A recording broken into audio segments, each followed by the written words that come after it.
Það talsvert langt síðan að komin tími á endurnýjun á sjúkrakarlkerfum spítalans, enda mörg hver orðin æva gömul.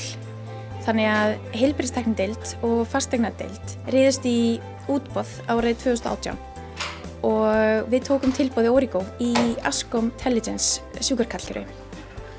Og svo lá bara beinast við að hefja innleiðinguna hérna á hjartadeildinni sem að fékk algjöra yfirhalningu árið 2019, lok árs 2019.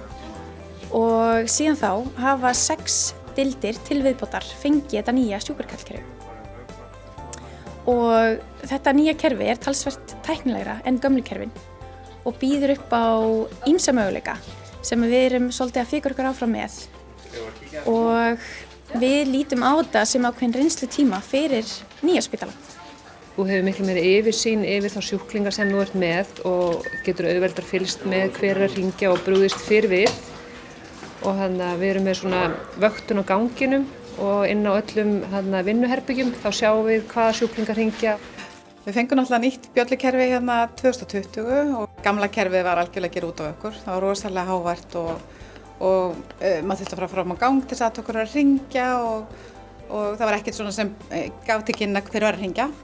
Hver og einn starfsmaður með síma, þannig að hann getur í forritinu stillt sína sjúklinga inn í síman þannig að þetta hringir fyrst hjá honum. Sjúklingar sem eru fastir inn á stofu eins og til dæmis þeir sem hafa verið í COVID-smiti, þá geta þeir hringt og við þá tala við þá í gegnum þennan síma á þess að fara inn á stofuna. Það sem hægt líka að gera með Ascom, það að tengja við svona vöktun þannig að við getum þá brugðist við ef eitthvað út af bregður hjá sjúklinum. Hér eru allir sjúklingar tengdir í svona hjartasýrita. Þannig að við það að tengja þetta saman að þá myndi hjúkrunarfræðingur fá kall í síman ef að eitthvað afbrigðilegt væri á seyði.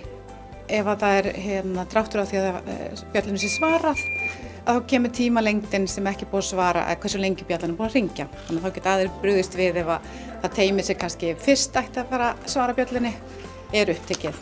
Með nýja kerfinu það voru geta tengt rafmáttur við, þannig að ef við erum með einstaklingar sem þurfa sérstakt eftirlit að þá fengum við lausn á því máli, en hingað til höfðu við eiginlega bara þurft að vakta fólk af því að rafmáttur var ekki hægt að tengja við gamla kerfið. Já, síðan hefur við getað notað bjölluna sjálfar þá sem tengingu við sjónvarpið og útvarpið, þannig að það bæði stillar á sér og hækka lækka og hver einn gerir það bara við rúmið sitt og þá þarf ekki að vera að leita einhverju fjárstýringu til þess að græja það.